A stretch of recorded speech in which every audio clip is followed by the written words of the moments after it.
task formula. One of the most nerve-wracking things in networking can be entering a room full of, let's say, 100 or maybe even 1,000 people where you don't know what the hell to do. आप room में अभी भी आए 1,000 लोग वहाँ पे हैं, आप किसी को जानते नहीं हो. What do you do now? Here's a quick formula that will help you really kind of break that barrier. And once you've broken it, it's an open ocean for you to swim in. So here's the formula that I want you to use. We call it the task formula. T-A-S-K. The first T stands for targeting an open group. So let me explain this to you. Imagine you go into a room filled with people. Usually, you will have people either talking in groups of 2, 3, or more. When you have a group of 2 people, let's say talking to each other, and they're facing each other directly, making eye contact with their bodies facing each other, that is what you would call a closed group. However, if you had these 2 people with one leg out, let's say the left leg for the person on the left and the right leg for the person on the right, where they're facing kind of at a 45-degree angle, if you may, then you have an open group. This also happens in larger circles, where if a circle is really tightly knit, everyone has formed a concentric circle, that means it's a closed group. However, if the last 2 guys on a circle are facing outward, where they're keeping an open demeanor, that means they're willing to welcome you into their group. So the first thing you want to do is look around the room. Take a deep breath and allow yourself to observe which groups exist and which group is open. It is so much easier to enter an open group because they want you to enter it. The second is the A. The A stands for approaching them.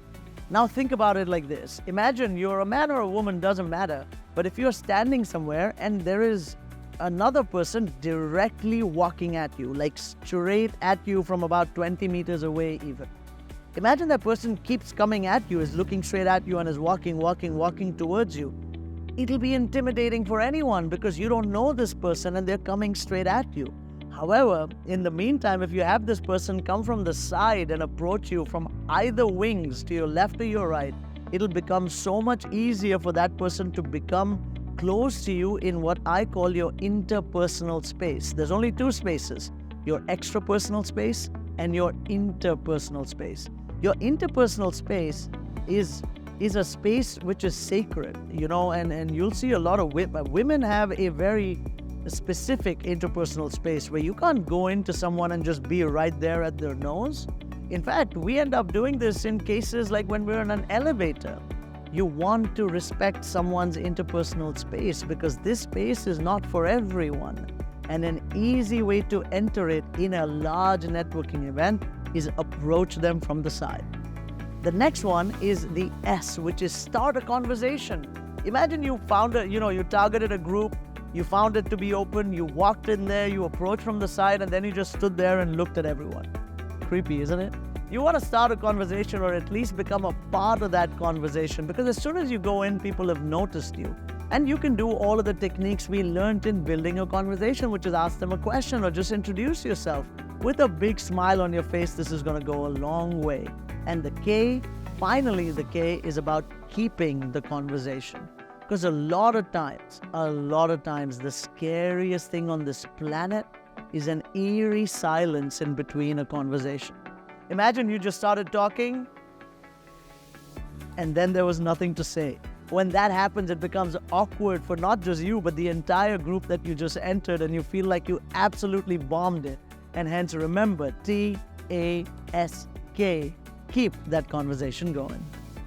When you're networking in that big room, I wanted to give you a few hacks to make this very simple for you to follow, not just things that you want to do, but things that you really want to avoid doing. And these things you absolutely must avoid doing when in a group setting attempting to network. The first one is, remember, it is never about what you wear, but it is always about who you're with. So an easy hack to enter a room and become, very easy to network with is identify one person who's gone with you into that room. So hence the networking hasn't begun inside the room, it has begun outside the room, where you met someone in a closer setting, where there was just 5 or 10 people in the parking lot or in the foyer or in the pre-function area. And when you met these people, identify people that matter. What I mean by saying this is, if you are able to do this, then do it, because this is why it's a hack. Where you could be wearing, something that isn't very fancy, walk into a room with Katrina Kaif, and guess what? You're an important person. It isn't about what you wear, it is about who you're with. And you want to make sure that you're seen with the right kind of people in a networking environment. Second, here's a don't do, is never hold your glass. Usually in a networking event, you have some sort of a cup. Let's say you're drinking a juice or a drink or whatever. Never hold it in your right hand. Never. Because you're going to shake hands with your right hand. So you want to make sure your offhand, which is your left hand, is carrying your drink. In fact, get in the habit of it. Because even if you held it in your right hand and then transferred it, you're still going to have wet hands if the drink is cold. And you really don't want to have a sloppy handshake. Which brings me to another don't do is, please, if you have a concern with sweaty palms, ensure you wash your hands, do what you need to do, wipe them, clean them, keep a napkin. But you don't want to shake. If I've shaken hands with someone whose hands are sweaty, I promise you that conversation is not going very far. So be careful of that.